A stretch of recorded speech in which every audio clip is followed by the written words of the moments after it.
I'm Dr. Randy Smith, and I had been practicing for 40-something years. I graduated from Auburn University in 1977, and I did my preceptorship prior to graduation in Anchorage, Alaska. I stayed about 9 months there in Anchorage, and I learned a lot about this is more of a people business than it is an animal business, and the clients were very important, you know, and so that sort of philosophy was ingrained from the beginning of my career. I spent several weeks looking for a job and no one would hire me, so I ended up working off the kitchen table, doing C-sections and things that people just had to have done, and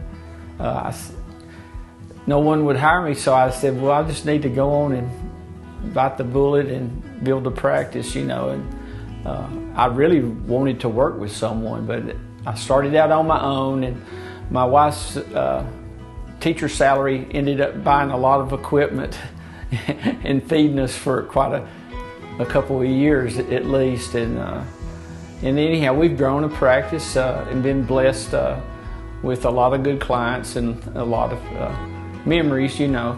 So I'm turning 70 years old in March, so it's time to sort of wind myself down, but I have a hard time getting wound down because I enjoy it so much.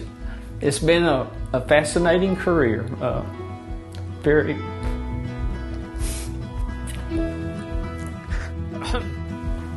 but it's been very rewarding. It became time to think about easing out of this profession. I don't know if you can ever fully divest yourself once you're committed to veterinary medicine, if you can divest yourself of it, but we're trying to make plans to sort of slow down, and because of our health issues that we had, we decided to maybe look for someone to sell to, and so Dr. Watley was one of the first. We had several different people looking at our practice once we put it up for sale, and Dr. Watley was gracious enough to come up here and talk to us about it. And I've been fascinated by it all. So I've not turned down a monitor lizard or a rattlesnake or a bird of any sort. We've had ospreys and eagles and rattlesnakes. I've operated on 12-pound boa constrictors that swallowed tongs and things like that. So I've never really turned down anything. And I didn't want to stop that because that was important to me. And the thought of turning down people that needed us to do or to look at that kind of animal, it appealed to me that Dr. Watley didn't say we're not going to see those things. And a lot of places that go corporate would have just said, oh, you know, we're not going to do that. We don't have time for that. And as far as selling the practice, I didn't want it to become a scripted practice. That's the same with walk-ins. Dr. Watley had the same thing about the same idea that if someone needs us, we're going to try to fulfill their needs. So corporates don't always do that. They just say, no, we can't do it. But anyhow, that was a good fit. And like I said, his philosophy on practice and on life is a lot similar to people are the most important. Their animals are just a little bit under them. And so that's what appealed to me. We went to Jamaica and did a couple summers, did a Bible school for about 300-400 children in a poor section of Jamaica. And I found out right then that tying balloons and making things out of balloons, you could do them really fast and you could do them in bulk for a lot of people.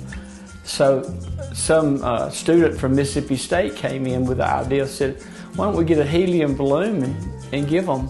The kids love the balloons and they like them better when they fly.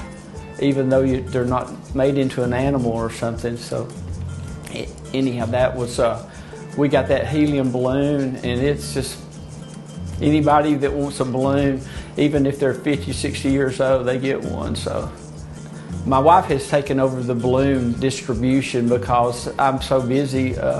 Anyhow, the kids flock to her room, and she sees that they get the right color, and she takes care of all of that, and it's much appreciated by the parents and the clients that have children. And I've never had a child say, "I'm afraid of the clinic," since that time that we started doing that. We still see a few cows, so most corporates would say, "Hey, no more of that," you know.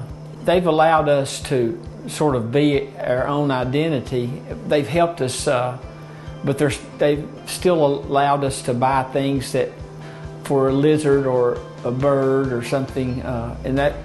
But as far as the staff, they've worked really well, and the staff is pleased.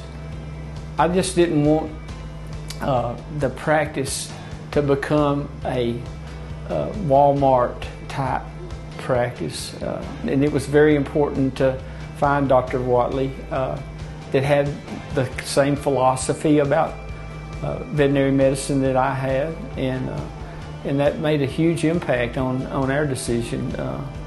There were probably people that would have offered a little more money, but that wasn't the important thing to me. This practice has a good name, and I wanted it to keep a good name.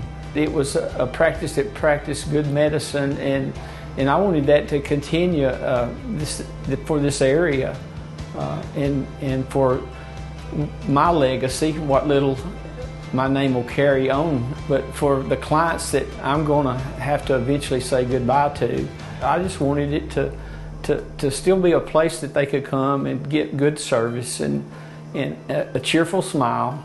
It was never about just the animals, but it was always about the people. And I think Dr. Watley's kept that alive, and I'm pleased with where we're at now. That's one reason that we chose to go with Dr. Watley's offer, and I've been very pleased since then. He's been a great boss, and I'm fortunate to work for somebody as good as him. So.